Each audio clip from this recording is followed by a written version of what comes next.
విరాట్ చంద్రకళని తన రూమ్లోనికి తీసుకొని వెళ్ళి ఇలా అంటూ ఉంటాడు, ఏంటి నువ్వు అంత ఓవర్ చేస్తున్నావు, నువ్వు పిన్ని ముందు నువ్వు అంత ఓవర్ చేస్తుంటే నేను తట్టుకోలేకపోతున్నాను అని చెప్పి విరాట్ అంటాడు. దాంతో చంద్రకళ అయితే బావా స్లోగా మాట్లాడు బావా, ప్లీజ్ బావా అని చెప్పి అంటుంది. దాంతో అక్కడ ఉన్న విరాట్ అయితే నేను నిన్ను కొట్టాలనుకుంటున్నాను, స్లోగా మాట్లాడడం ఏంటి, గట్టిగా అరిచి కొడతానని చెప్పి అంటూ ఉంటాడు. దాంతో అక్కడ ఉన్న చంద్రకళ అయితే బావా అత్తయ్య గారు చూస్తున్నారు అని చెప్పి అంటుంది.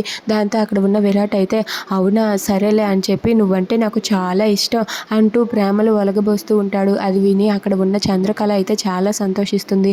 ఇక అక్కడ ఉన్న విరాట్ అయితే చంద్రకళని దగ్గరకు తీసుకుని తనైతే కౌగిలించుకుంటాడు. అది చూసి చంద్రకళ చాలా సంతోషిస్తుంది. ఇక విరాట్ అయితే వాళ్ళ పిన్ని చూస్తుందేమో అని తనైతే ఆ చంద్రకళను దగ్గరగా తీసుకొని తనైతే ప్రేమగా చూస్తూ ఉంటాడు. ఇంతలో అక్కడ అందరూ పడుకుంటారు. ఇక పడుకొని లేచాక తెల్లవారు అయ్యాక చంద్రకళ అయితే పొద్దున్నే లేచి వాకిలి కడిగి ముగ్గు పెట్టి ఆ తులసమ్మ దగ్గరికి వెళ్ళి పూజలు చేస్తూ ఉంటుంది. ఇక వాసన రావటంతో అక్కడ ఉన్న శ్యామల అయితే ఏంటి ఈ తెల్లవారే ఈ ధూపం వాసన వస్తుంది అని చెప్పి బయటకు వెళ్ళి చూస్తుంది. చూసేసరికి అక్కడ ఉన్న చంద్రకళ ఆ తులసి కోట దగ్గర పూజ చేస్తూ ఉంటుంది. అలా పూజ చేస్తూ ఉండగా చంద్రకళను చూసి అక్కడ ఉన్న శ్యామల అయితే చాలా సంతోషిస్తుంది.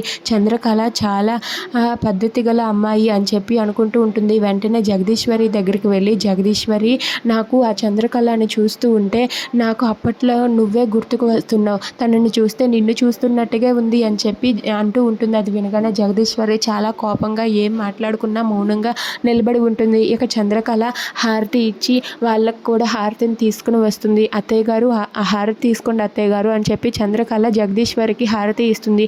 దాంతో జగదీశ్వరి హారతి తీసుకోకన్నా అక్కడే అలా నిలబడి ఉంటుంది. అది చూసి శ్యామల అయితే ఏంటి అలా చూస్తూ నిలబడ్డావు, తీసుకో హారతి తీసుకో, నీ కోడలు ఎంత ముచ్చటగా ఉందో, నీ కోడలు చూస్తుంటే నాకు ముచ్చటేస్తుంది, తినకు అన్ని మంచి లక్షణాలే ఉన్నాయి అని చెప్పి అంటూ ఉంటుంది. నీకు నా దిష్టే తగిలేటట్టుగా ఉందమ్మా అంటూ దిష్టి తీస్తూ ఉంటుంది. అది విని చంద్రకళ అయితే చాలా సంతోషిస్తుంది. అలా చంద్రకళ శ్యామలను ఇంప్రెస్ చేస్తుంది. If you like this video please subscribe.